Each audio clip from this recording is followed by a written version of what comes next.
Good afternoon बच्चों।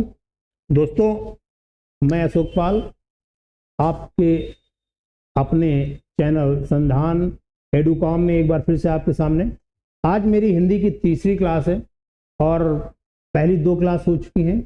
पहली class में मैंने सिंपल सा इंट्रो दिया था हिंदी के विषय में और कुछ बातें बताई थी, थोड़े से हिंदी साहित्य की बात करी थी। आज सेकेंड क्लास में मैंने वर्णमाला तक गए थे हम लोग और हमने उच्चारण तक बताया था कि मुंह के आधार पर हम लोग स्वरों का उच्चारण कितनी प्रकार से करते हैं। आज उसके आगे हम लोग क्लास लेंगे। चलिए थोड़ा सा आपको जानकारी दे दें कि बेटा आज जो है तारीख 4 है और ठीक आज 4 अगस्त है और जो यूपी पेट का फॉर्म 30 तारीख से ऑनलाइन हो रहा है। इसके बारे में आपको थोड़ी जानकारी देते हैं। जो हमारा यूपी पेट फॉर्म आया हुआ है बच्चों, दोस्तों,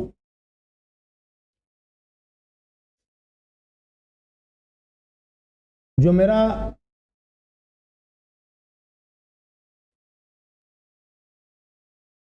ठीक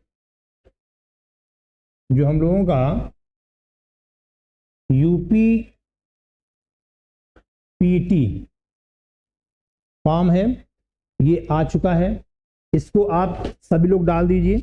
जो भी स्टूडेंट, जो भी विद्यार्थी यूपी के एग्जाम में भाग लेना चाहते हैं और हिस्सा लेना चाहते हैं, अभी वैकेंसी भाई वीडियो की आ सकती है इस साल और लेखपाल की भी आएगी और अदर जो यूपी SSSC के तहत हमारे फॉर्म आएंगे उस पर आप एलिजिबल हो जाओगे। ठीक है, तो यूपी पेट का फॉर्म डालने, ज़्यादा इसका सिलेबस नहीं है।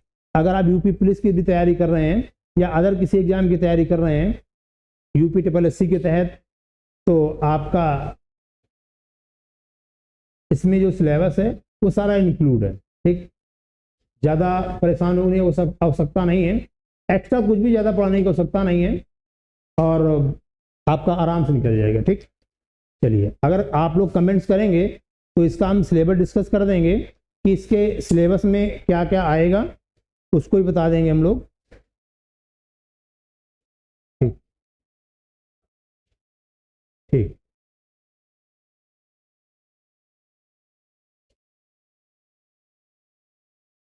चलिए, तो हम लोग अगर आप कमेंट्स करेंगे, अगर आपको आवश्यकता होगी इसके सिलेबस के बारे में हम बता दें तो आप बता सकते हैं। ठीक है, एज 40 साल तक है। यूपी SSSC के तहत जो भी फॉर्म आते हैं 40 साल तक आते हैं, तो यूपी पर 40 साल तक बच्चा भर सकता है, कोई दिक्कत नहीं है। ठीक है, किसी भी वर्ग का भर सकता है। ठीक, चलिए इसका सिलेबस सरकारी रिजल्ट में आ चुका है और उससे डाउनलोड कर सकते हो, वरना हम करा देंगे सिलेबस। क्या पढ़ना है आपको, कितना पढ़ना है, ज़्यादा पढ़ने की आवश्यकता नहीं है। अगर आप तैयारी कर रहे हो तो आराम से आपका उसी सिलेबस में इंक्लूड है। ठीक है, तो आज हम लोग चालू करते हैं। हिंदी की जो है हमारी 3rd क्लास है। हिंदी की जो है हमारी तीसरी क्लास है और तीसरी क्लास में आज जो है हमने कल बात करी थी कि हिंदी, अगर आपसे कोई पूछ ले भैया कि हिंदी किस संस्कृति से आई है, तो हम क्या कहेंगे भैया, वैदिक संस्कृति से। ठीक है, हिंदी की मूल उत्पत्ति क्या है, तो हम ये कह सकते हैं सौर शैली और अपभ्रंश शैली। अपभ्रंश का मतलब हम पहले बता चुके हैं कि अपभ्रंश का मतलब होता है बिगड़ा हुआ स्वरूप। ठीक है, क्या होता है, बिगड़ा हुआ स्वरूप। चलिए, लास्ट क्लास में मैंने बात करी थी कि उच्चारण के आधार पर, लास्ट क्लास में मैंने कहा था उच्चारण के आधार पर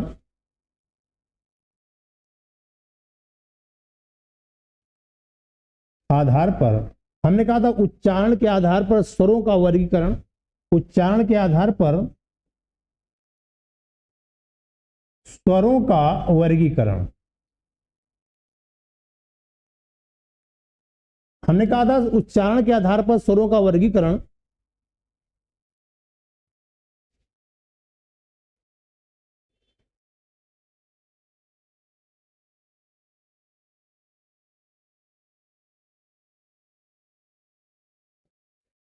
वर्गीकरण, तो हम उच्चारण पर हम लोग 3 प्रकार से इसका उच्चारण कर सकते हैं। कैसे कर सकते हैं? देखिए, सबसे पहले तो हम लोग किसके आधार पर करेंगे? जीभ के आधार पर। सबसे पहला, अगर कोई पूछता है आपसे तो हम क्या कहते हैं कि इसका उच्चारण हम लोग जीभ के आधार पर, जीभ के आधार पर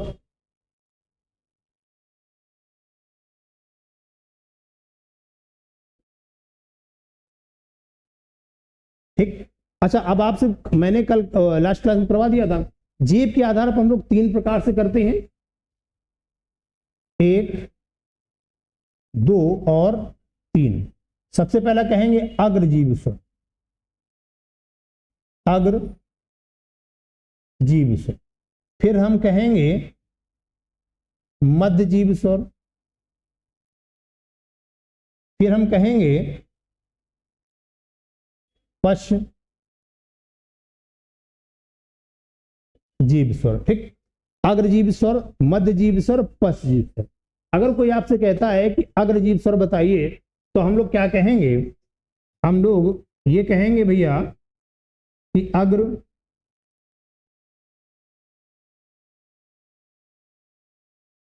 जब बात आएगी अग्र जीभ स्वर की बात आएगी, तो हम कहेंगे कि वे स्वरवर्ण जिनका उच्चारण करते समय जीभ के आगे के हिस्से का प्रयोग होता है। ठीक है, वे स्वरवर्ण जिनका उच्चारण करते समय, यहां पे इसकी परिभाषा क्या होगी कि वे स्वरवर्ण, वे स्वरवर्ण जिनका उच्चारण करते समय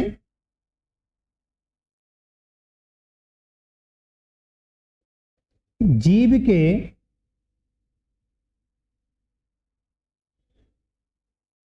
आगे के हिस्से का प्रयोग करते हैं, जीभ के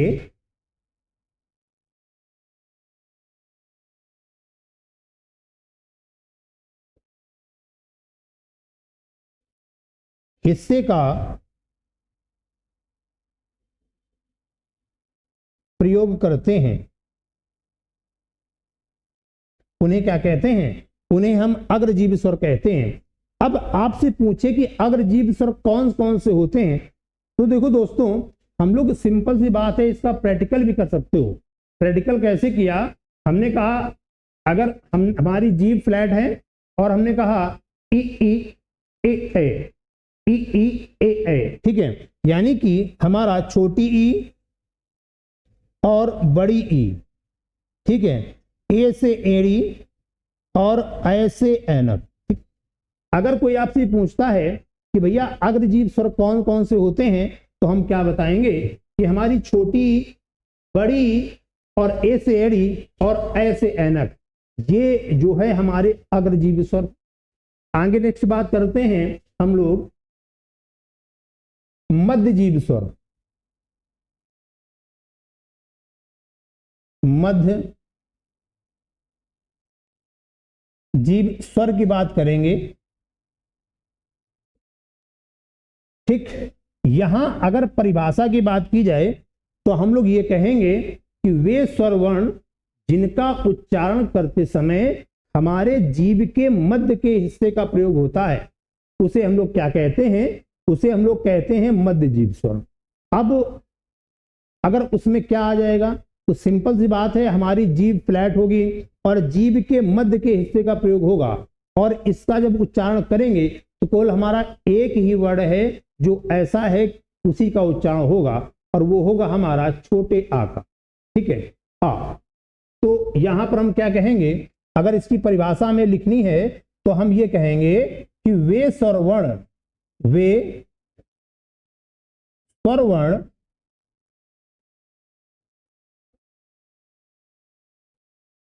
जिनका उच्चारण करते समय जीभ के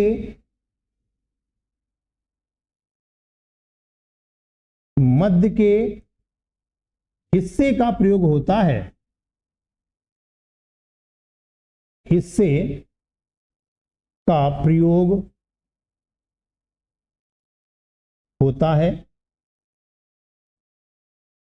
मध्य के हिस्से का प्रयोग होता है,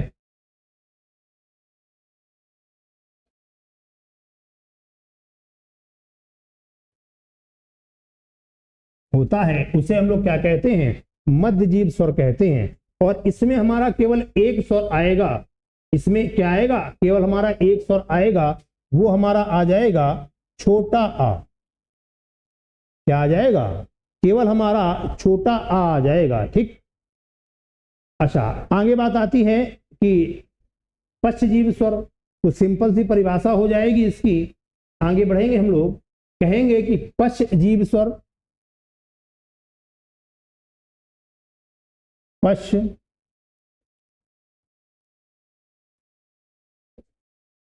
जीव स्वर की बात करेंगे तो हम लोग यहां पर क्या कहेंगे कि वे स्वर वर्ण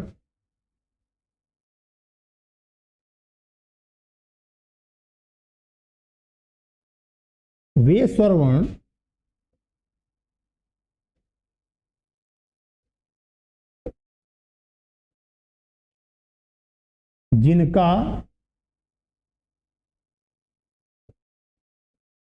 उच्चारण करते समय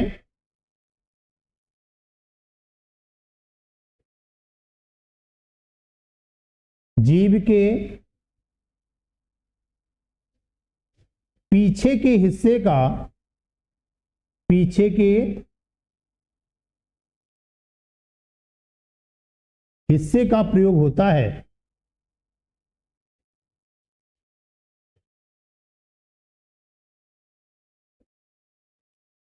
प्रयोग होता है, उसे पश्चजीव स्वर कहते हैं।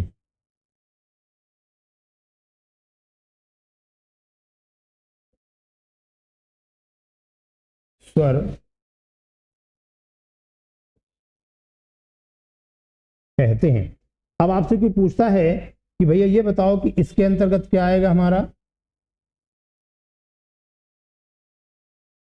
तो देखो हमारा छोटा आ हो चुका और ई ए हो चुके। अब बचा क्या, हमारा बचा भैया बड़ा। क्या बचा, हमारा बड़ा बचा। ठीक है, और हमारा क्या बचा, ओ बचा, और हमारा ओ बचा। ठीक, और दो शब्द और दो वर्ड और बचे, छोटा ऊ और बड़ा ऊ। ठीक है, दो शब्द और बचे, छोटा ऊ और बड़ा ऊ। ठीक है, जब इसकी बात करते हैं कि हमारा पश्चजीव स्वर की हम लोग बात करेंगे तो क्या कहेंगे कि वे स्वर वर्ण जिनका उच्चारण करते समय जीभ के पीछे के हिस्से का प्रयोग होता है, उसे हम लोग क्या कहते हैं, पश्चजीव स्वर कहते हैं। और उसके अंतर्गत हमारा क्या आएगा, बड़ा आ जाएगा और ओ आ जाएगा और हमारा ओ आ जाएगा और छोटा ऊ आ जाएगा और बड़ा ऊ आ जाएगा। ठीक, तो ये तीन जो प्रकार थे, ये जो तीन प्रकार थे ये हमारे जीभ के आधार पर थे। अब हम पढ़ेंगे मुख के आधार पर। ठीक है, अच्छा आगे बात करते हैं हम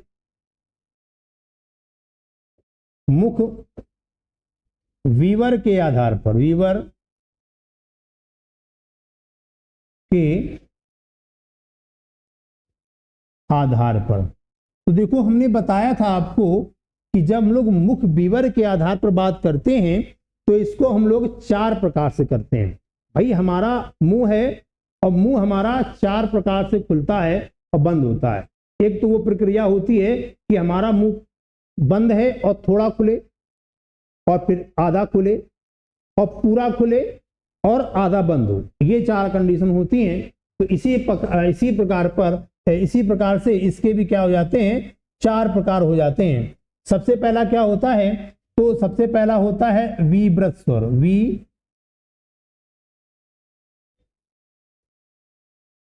वीव्रत स्वर। सेकंड होता है अर्ध विव्रत स्वर। थर्ड होता है सम्रत स्वर। फोर्थ होता है अर्ध सम्रत स्वर। ठीक है, अगर हम मुंह के आधार पर बात करते हैं तो हम कितने प्रकार से करेंगे? हम 4 प्रकार से करेंगे। एक हमारा विव्रत स्वर, अर्ध विव्रत स्वर, सम्रत स्वर, अर्ध सम्रत स्वर। अब सबसे पहली बात आती है कि विव्रत स्वर। ठीक है, अगर हम यहां लिख लें कि भैया ये बताओ कि विव्रत स्वर की बात बताइए, विव्रत स्वर, तो हम यहां बात करेंगे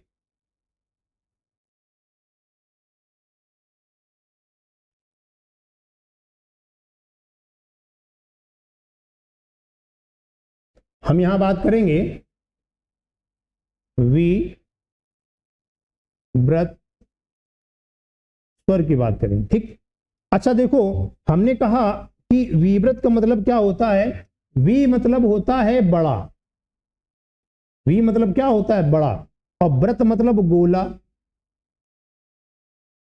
और स्वर का मतलब तो समझ ही रहे हो। ठीक है, जिसकी हम लोग बात कर रहे हैं, जिसको हम लोग पढ़ने जा रहे हैं। ठीक है, तो अगर इसकी कोई पूछे कि भैया इसकी परिभाषा आप क्या कहोगे, तो हम ये कहेंगे कि वे स्वर वर्ण, वे स्वर वर्ण जिसका उच्चारण में या जिसके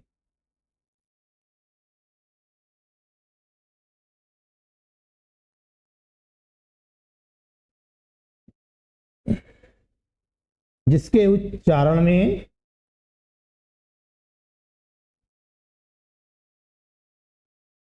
हमारा मुख द्वार, मुख द्वार बड़ा खुल जाए। क्या हो जाए? बड़ा खुल जाए। ठीक, वे स्वर वर्ण जिनका उच्चारण करने में हमारा मुख द्वार क्या हो जाए? बड़ा खुल जाए, उसको हम क्या कहेंगे? विव्रत स्वर कहेंगे। अब इसके अंतर्गत क्या आएगा? देखो, इसके अंतर्गत जैसे हमने उच्चारण किया, तो कोई भी स्वर का उच्चारण करो, बड़ा मुंह नहीं खुलेगा। केवल हम जब कहेंगे आ, इसका जब हम बड़े आ का उच्चारण करेंगे तो हमारा मुख द्वार क्या हो जाएगा? पूरा खुल जाएगा। तो अगर आपसे कोई कहता है कि भैया विव्रत स्वर बताओ, तो आप बता देना उसको कि भैया वो सर जिसके उच्चारण करने में हमारा मुंह कैसा खुल जाए? बड़ा खुल जाए। और जहां बड़ा खुल जाए, तो जब बड़ा खुलेगा तो हमारा क्या आएगा? हमारा जो है बड़ा आएगा। तो हमारा ये क्या हो जाएगा? ये हमारा विव्रत स्वर हो जाएगा। नेक्स्ट बात करेंगे हम लोग अर्ध विव्रत स्वर की बात करेंगे। जब हम लोग अर्ध विव्रत स्वर की बात करेंगे तो आगे बढ़ते हैं।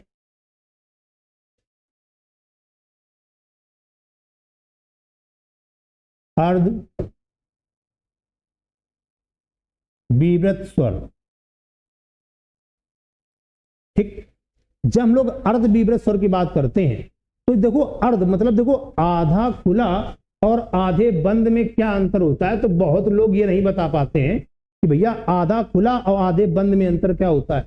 तो देखो समझ लो, हमारा आधा खुला मतलब ये होता है कि हमारा मुंह बंद से खुले, जैसे हमारा मुंह बंद है और बंद से ये खुला, तो हमारा आधा खुला हुआ। और जब आधे बंद की बात करेंगे तो मुंह की जितनी कैपेसिटी है, आपके मुंह की इतना कैपेसिटी है, खुल गया, तो उसके बाद जो बंद होगा तो आधा बंद ही होगा। ठीक है, जैसे रसगुल्ला खाओ तो रसगुल्ला में जितना बड़ा मुंह कर सकते हो, या गोलगप्पा खाओ, जितना बड़ा मुंह कर सकते हो, जितनी आपकी कैपेसिटी उतना बड़ा जाएगा मुंह में गोलगप्पा। और नहीं कर सकते हो, उसके बाद भी छोटा कर सकते हो।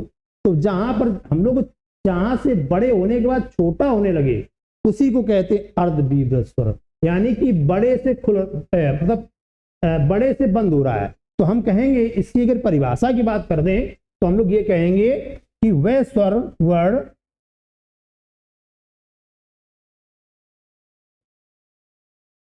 वह स्वर वर्ण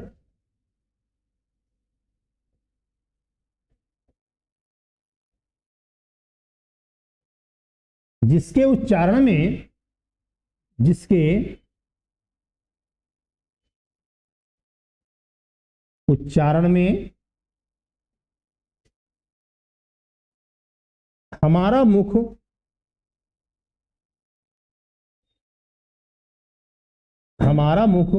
खुले से आधा बंद हो,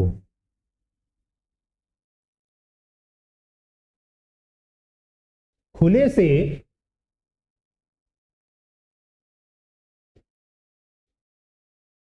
आधा बंद हो, खुले से आधा बंद हो, उसे हम क्या कहेंगे? उसे हम कहेंगे अर्ध बीभ्रत स्वर। अच्छा देखो, जब हमारा मुंह जो है क्या कहते हैं, खुले से आधा बंद होता है, इसमें कौन कौन से आएंगे? तो जाहिर सी बात है, देखो हम लोग कोई सा उच्चारण करो, तो जब हम लोग छोटे आ का नाम लेंगे तो ठीक है, हम मुंह खुला होगा और बंद कहेंगे, ठीक है।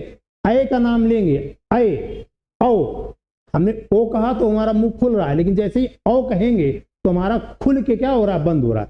तो यहां पर क्या आ जाएगा? अगर यहां पर बात कहेंगे तो हमारा वर्ड जो आ जाएगा बेटा, क्या आ जाएगा भैया? छोटा आ जाएगा और अय आ जाएगा, और हमारा क्या आ जाएगा? औ से औरत, ठीक। क्या आ जाएगा? आ, अय, औ, आ, अय, औ, ठीक है। तो ये हमारा क्या हो गया? अर्ध बीभ्रत स्वर। यानी कि यहां पर क्या वर्ड हो गया? जो वर्ड मुंह बंद से खुला हो, ठीक। नेक्स्ट बात करते हैं, समृत स्वर की बात करते हैं। किसकी बात करते हैं? नेक्स्ट बात करेंगे समव्रत स्वर की बात करेंगे। अब देखो, समव्रत, सम यानी छोटा, ठीक है, सम यानी छोटा और व्रत यानी गोला। तो इसकी परिभाषा अगर बात करते हैं तो क्या हो जाएगी? तो यहां पर हम कहेंगे कि वे स्वर वर्ण जिसका उच्चारण करने में हमारा मुख द्वार क्षणिक मात्र खुलता है, यानी कि थोड़ा खुल रहा है, और जहां पर थोड़ा खुल रहा है वहीं पर क्या होगा? समृत स्वर हो जाएगा, ठीक है। अच्छा, तो यानी क्या कहेंगे कि वे स्वर वर्ण, वे स्वर वर्ण जिसका उच्चारण करने में, जिसका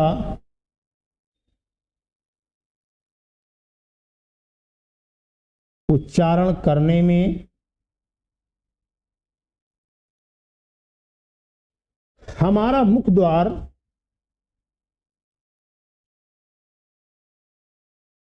हमारा मुख द्वार थोड़ा खुलता है,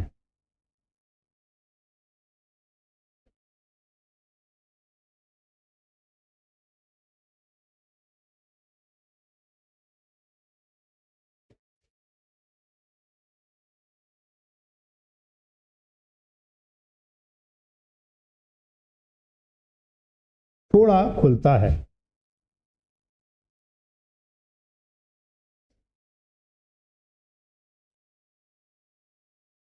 खुलता है, जहां हमारा मुख द्वार थोड़ा खुलता है वहां पर क्या होता है? हमारा समृत स्वर होता है। और समृत स्वर की जब बात करेंगे तो हमारा क्या आएगा? छोटी ई, बड़ी ई, और छोटा ऊ और बड़ा ऊ, यानी ई उ ऊ, ठीक। इसका आ जाएगा, हम बात करेंगे यहां पर ई, ई और ऊ की बात करें, ठीक। तो ये हमारे चार वर्ड हैं, ठीक है। क्या है? ये हमारे चार वर्ड हैं जिनका उच्चारण करते समृत स्वर है हमारे, ठीक है। जिनका उच्चारण करते समय हमारा मुख द्वार कैसा होता है कि क्षणिक मात्र खुलता है, और यहां पर क्या हो जाता है? ई और हमारा क्या हो जाता है? ऊ हो जाता है, ठीक। नेक्स्ट बात करेंगे हम लोग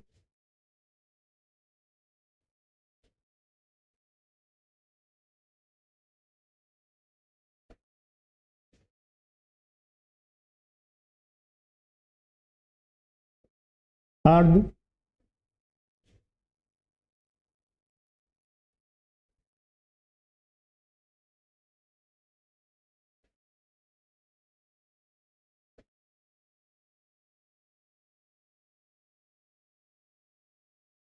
अर्ध विव्रत स्वर की बात करते हैं, ठीक। सॉरी, ये तो हो चुका है ना।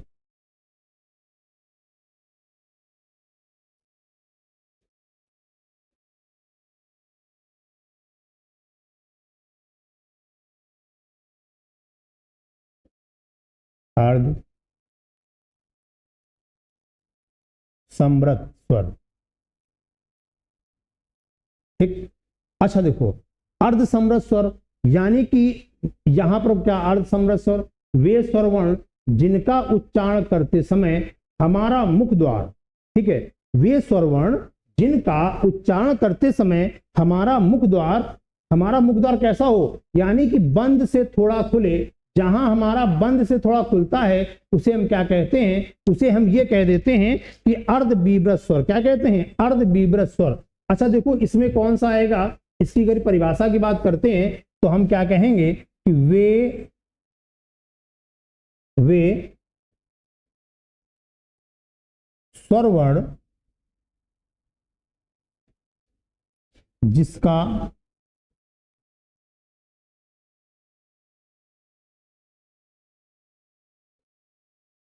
उच्चारण करने में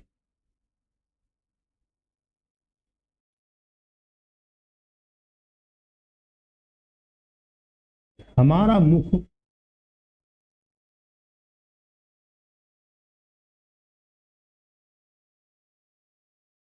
बंद से आधा खुलता है।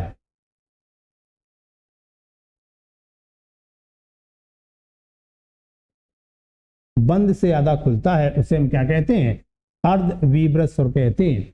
अच्छा देखो, जब हमारा मुख बंद से आधा खुलेगा, जब हमारा बंद से मुंह आधा खुलेगा तो क्या खुलेगा, हम कहेंगे ए और ओ की बात करेंगे। किसकी बात करेंगे, हम ए और किसकी बात करेंगे, ओ की बात करेंगे,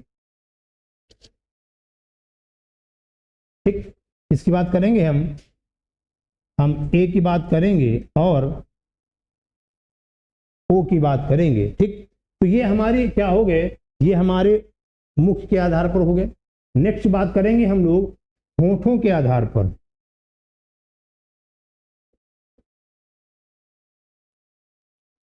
होठों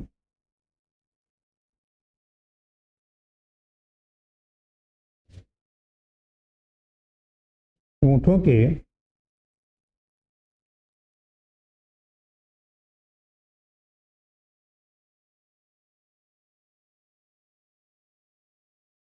आधार पर, जब हम बात करते हैं होठों के आधार पर, देखो होठों के आधार पर जब बात करेंगे तो दो प्रकार से करेंगे। कितने प्रकार से करेंगे, दो प्रकार से करेंगे।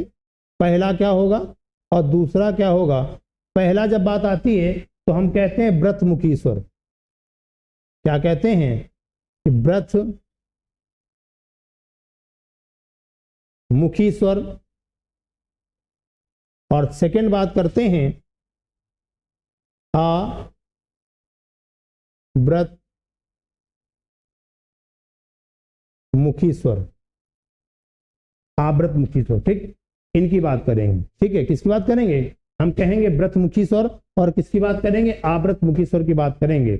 अब बात आती है कि व्रतमुखी और आवृतमुखी क्या होते हैं। तो देखो हम बात करेंगे ओठों के आधार पर, सबसे पहले क्या करेंगे, व्रतमुखी स्वर की बात करते हैं अगर हम लोग,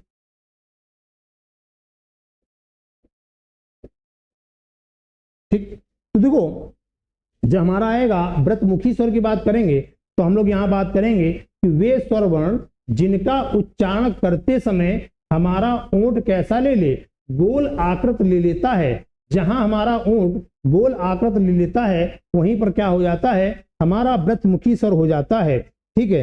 अच्छा अगर हम बात करते हैं कि व्रतमुखी स्वर तो हमारा क्या उनसे हो जाएंगे, हमारे छोटे ऊ हो जाएगा, बड़ा ऊ हो जाएगा, ओ से औरत हो जाएगा, औ से क्या हो जाएगा, ओ से ओखली, औ से औरत हो जाएगा। तो इसकी अगर परिभाषा की बात करते हैं तो हम किसकी बात करेंगे, तो परिभाषा लिख लो कि वे स्वरवर्ण, वे स्वरवर्ण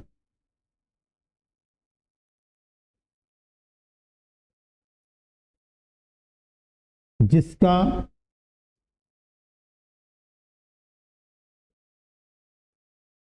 उच्चारण करते समय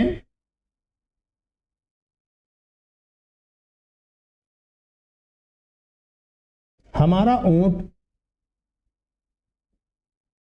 हमारा ऊंट गोल आकृत ले लेता है, गोल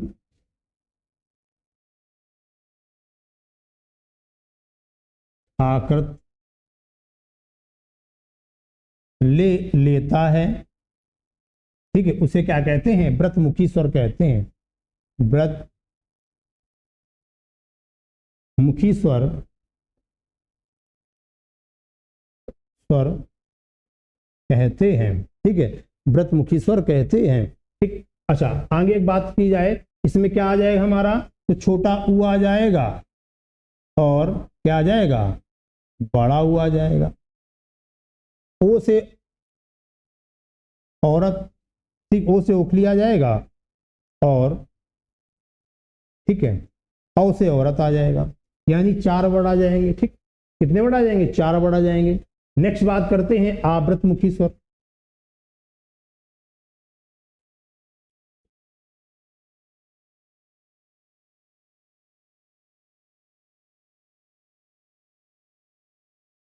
जस्ट जैसे मैंने कहा ऊपर, इसका उल्टा नीचे, ठीक है, यानी कि वे स्वरवर्ण जिनका उच्चारण करने में हमारे ओंठ कैसे हो, गोल आकृत ना ले, वो क्या हो जाएंगे, आवृतमुखी स्वर हो जाएंगे।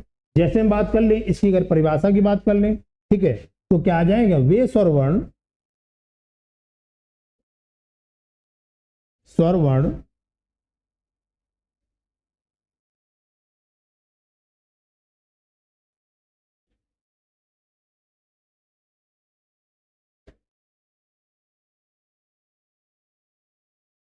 जिसका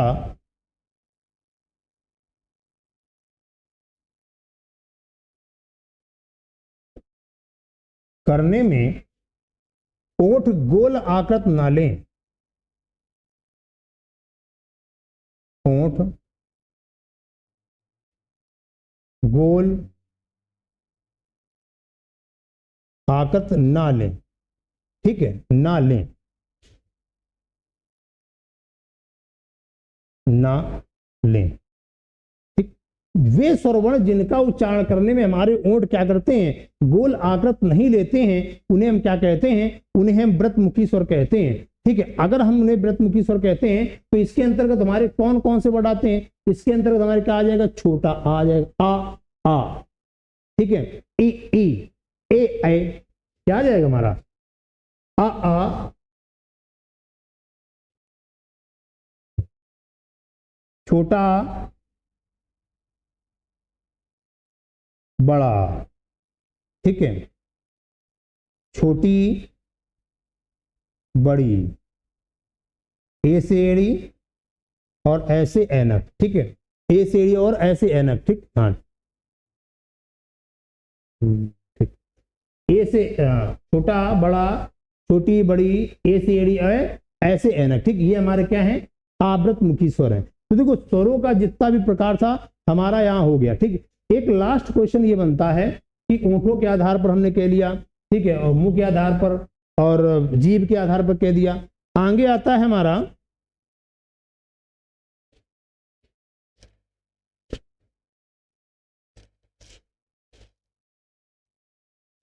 हमारा घोषत्व के आधार पर।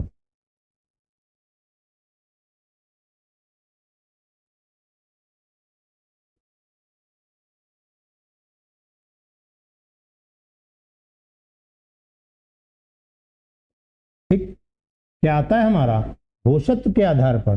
देखो घोष का मतलब क्या होता है, ठीक है, घोष का मतलब क्या होता है, घोष का मतलब होता है स्वर तंत्रियों में कंपन, ठीक।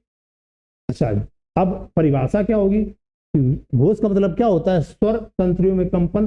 अच्छा, ये 2 प्रकार के होते हैं, घोष का मतलब क्या होता है, अगर कोई पूछता है आपसे घोष का मतलब क्या होता है, तो ये कहना कि स्वर तंत्रियों में कंपन, स्वर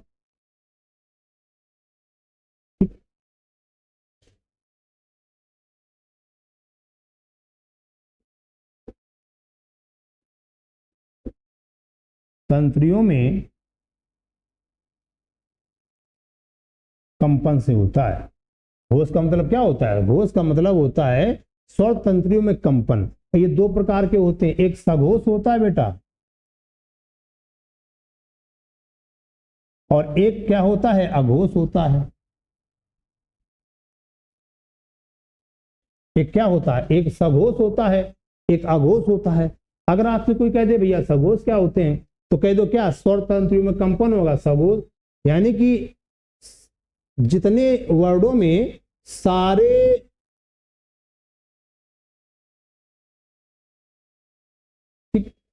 जिन वर्डों में जिन वर्ण में क्या हो? कंपन हो, कंपन हो, वे सघोष। ठीक है। और जिनमें जिनका उच्चारण करने में जिनका उच्चारण करने में कंपन ना हो, कंपन ना हो, वे क्या हो जाएंगे? वे अघोष हो जाएंगे। अच्छा, अब कह दो कि भैया हिंदी वर्णमाला में हमारे सघोष कितने होते हैं और अघोष कितने होते हैं? ठीक है, तो पहली बात तो ये हो गया कि जितने भी हमारे स्वर हैं वो सब क्या हैं? वो सब सघोष हैं। अगर आपसे कोई कह दे, कह दो जितने हमारे स्वर हैं, जितने स्वर वर्ण हैं, स्वर वर्ण हैं, वो क्या है? हमारे सघोष हैं।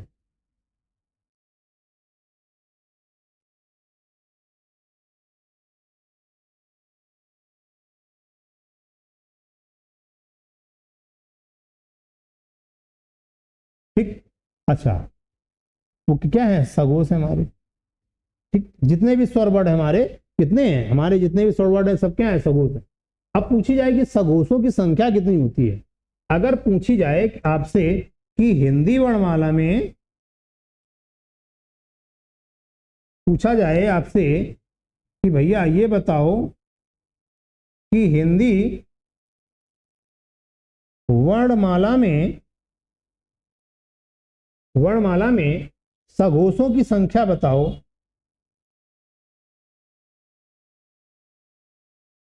सघोष वर्ड की संख्या।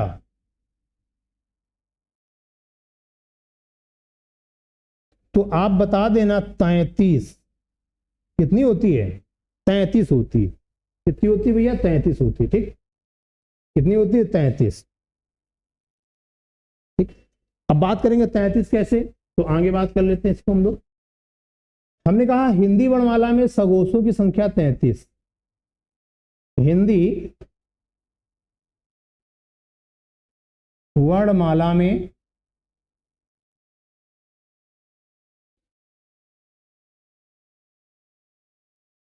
सघोषों की संख्या 33। अब ये 33 कैसे? देखो, हमारा छोटा बड़ा से लगाकर अंग आ तक कितने हो गए? 13 हो गए। ठीक है, छोटा आ और छोटा आ से अंग और आहा तक, ठीक है, इनकी संख्या कितनी हो गई?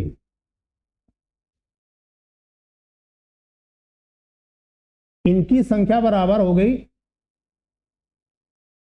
13। ठीक, इनकी संख्या बराबर 13 हो गई। ठीक, अच्छा, अभी हम आपको पढ़ाएंगे व्यंजन पढ़ाएंगे। ठीक है, क्या पढ़ाएंगे? व्यंजन पढ़ाएंगे। तो व्यंजन में जो वर्गीय व्यंजन होता है, तो वर्गीय व्यंजन जो होता है हमारा, या स्पर्शी व्यंजन, इसी के आगे हम आपको क्या पढ़ाएंगे? स्पर्शी व्यंजन पढ़ाएंगे। इसको इसी को हम क्या कहते हैं? वर्गीय व्यंजन कहते हैं। अभी आगे हम पढ़ाएंगे आपको। तब इसमें जो 3 से लेकर के 5 तक जो सीरीज होती है, ठीक है, 3 से लेकर के 5 तक वर्गीय व्यंजन में, तो इनकी संख्या कितनी हो जाती है? 15। ठीक, इनकी संख्या कितनी हो जाती है? 15 हो जाती है। 3 पचे 15, तो 15 हो गए। ठीक, 13 ये हो गए, ये वाले। ठीक, ये वाले। ये वाले कितने हो गए, 13 हो गए, 15 ये हो गए। अब हमने अंतस्थ व्यंजन पढ़ेंगे, क्या पढ़ेंगे बेटा, अंतस्थ व्यंजन, ठीक, अंतस्थ व्यंजन पढ़ेंगे, जिसमें हम पढ़ेंगे या रा ला वा, या रा ला और वा, ठीक, ये चारों हमारे या रा ला वा, वाह, ठीक, ये चारों हमारे क्या हो जाएंगे, ये चारों हमारे व्यंजन हो जाएंगे, क्या, सगोश व्यंजन हो जाएंगे। एक हम पढ़ेंगे ऊष्म व्यंजन, ठीक, ऊष्म संघर्षी व्यंजन पढ़ेंगे। इसमें हम पढ़ेंगे सा, शा, सा और हा, ठीक, ऊष्म व्यंजन पढ़ेंगे, जिसमें पढ़ेंगे शा, शा, शा और हा पढ़ेंगे, ठीक है। तो इसमें जो सा शा हा पढ़ेंगे ये चार होंगे, परंतु इनमें जो भैया हमारा केवल एक होगा, ये हा, ठीक है, इसमें क्या होगा, इसमें केवल एक होगा हा, तो इनकी संख्या एक। अब हम लोग जोड़ लो तो कितने हो गए, 5 और 20, 30 और बराबर 33, कितने हो गए, तो बराबर जो होगा निकलेगा, क्या निकलेगा, 33। तो अगर आपसे कोई पूछता है कि हिंदी वर्णमाला में सगोषक संख्या कितनी है, तो 33, तो इस प्रकार है, कह सकते हो इस प्रकार है, कितनी है, ये हमारे 13 ये हो गए और 15 ये हो गए स्पर्शी व्यंजन वाले, और अंतस्थ व्यंजन का 11 लावा ये चारों हो गए, और ऊष्म व्यंजन का हमारा सा, शा, शा, हा में केवल हा, ठीक है, हा हमारा कैसा महाप्राण भी है, ऊष्म भी है, और कैसा सघोष व्यंजन भी है, कैसा सघोष व्यंजन है, तो इसका एक हो गया, तो टोटल हमारे कितने हो जाएंगे, 33 हो जाएंगे। अब बात आ जाए अघोष वर्ण कितने होते हैं, ठीक है, अगर पूछा जाए कि भैया ये बताओ कि हिंदी वर्णमाला में अघोष वर्ण कितने होते हैं,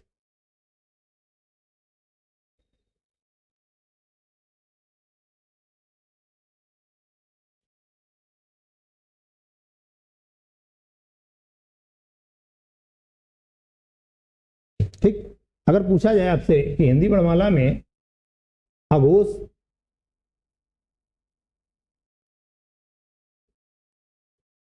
ठीक, तो देखो अगर अघोष की बात आएगी तो अघोष हमारे अब कितने बचे, तो एक तो ये 5 दूनी 10 हमारे ये बचे, ठीक, 5 दूनी 10 ये बचे और 3 ये बचे, ठीक, तो कितने हो गए, 13 हो गए। अगर आपसे कोई पूछता है कि भैया ये बताओ कि हिंदी वर्णमाला में अघोषों की संख्या कितनी है, तो आप कितनी बताओगे, कह दो भैया 13 है, 10 हमारे स्पर्शी व्यंजन वाले जो बचे, और 3 ये वाले बचे, कौन से, ये वाले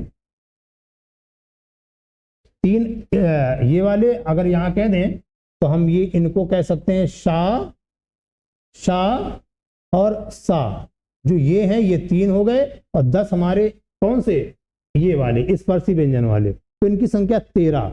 अब बाकी 4 और बचेंगे, ये हमारे संयुक्त व्यंजन हो जाएंगे, छत्रज्ञ, ठीक, तो ये हमारे, ये हमें अभी नहीं बताना चाहिए था लेकिन मैंने बता दिया, जान लो। अगर आपसे कोई पूछता है कि हिंदी वर्णमाला में भैया, ठीक है, हिंदी वर्णमाला में ये बताओ कि सगोष वर्ण कितने हैं, तो 33 हैं, तो 33 में कौन, ये वाले, ठीक, अघोष कौन है, 10 हैं, ये वाले, ठीक, तो इतना समझ में आ गया होगा। हम लोग आगे बढ़ते हैं, आगे बढ़ेंगे। अब आगे बात आती है, जब हमने स्वर पढ़ लिए, अब बात आती व्यंजन की, ठीक, तो व्यंजन बात आती है, हिंदी वर्णमाला में व्यंजन, ठीक, तो जब बात आती है हिंदी वर्णमाला में व्यंजन, तो आपसे पूछा जाए कि व्यंजन क्या होते हैं, तो हम क्या कहेंगे कि वे वर्ण जिनका उच्चारण करते समय रुकावट होती है, या वे वर्ण जिनका उच्चारण करने में हम स्वरों की क्या लेते हैं, सहायता लेते हैं। जिनका उच्चारण करने में हम स्वर वर्णों की सहायता लेते हैं उन्हें क्या कहते हैं, व्यंजन कहते हैं। तो अगर व्यंजन की परिभाषा आपसे पूछी जाए तो आप ये कह सकते हैं कि वे वर्ण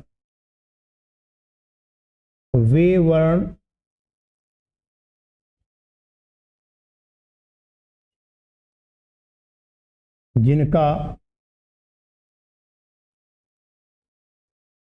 उच्चारण करने में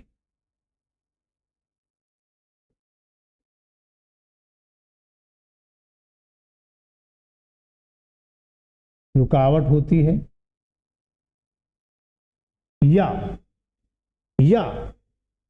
स्वरों की सहायता ली जाती है, या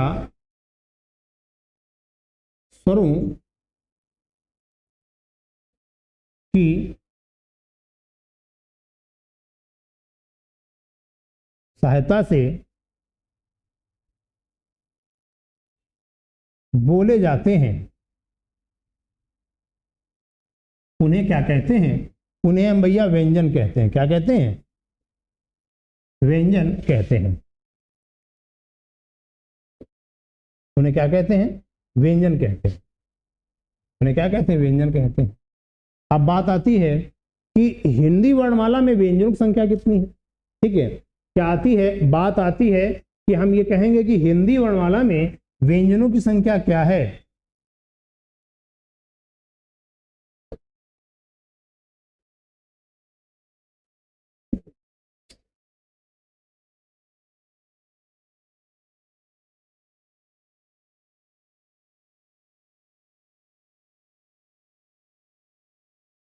में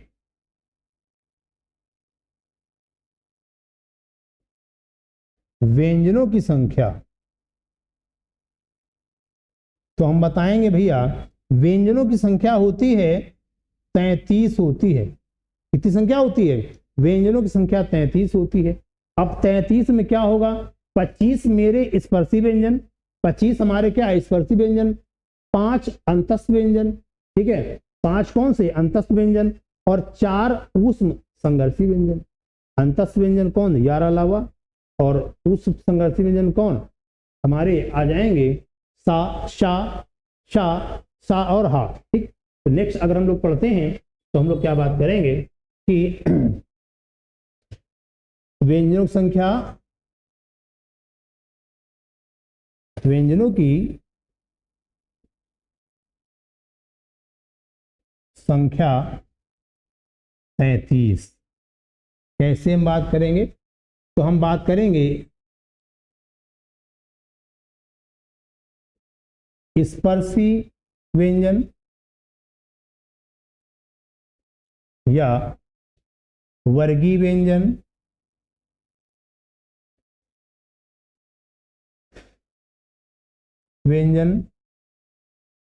स्पर्शी व्यंजन या वर्गीय व्यंजन की संख्या कितनी, 25 ता से लेकर के मां तक। ठीक, अच्छा, अंतस्थ व्यंजन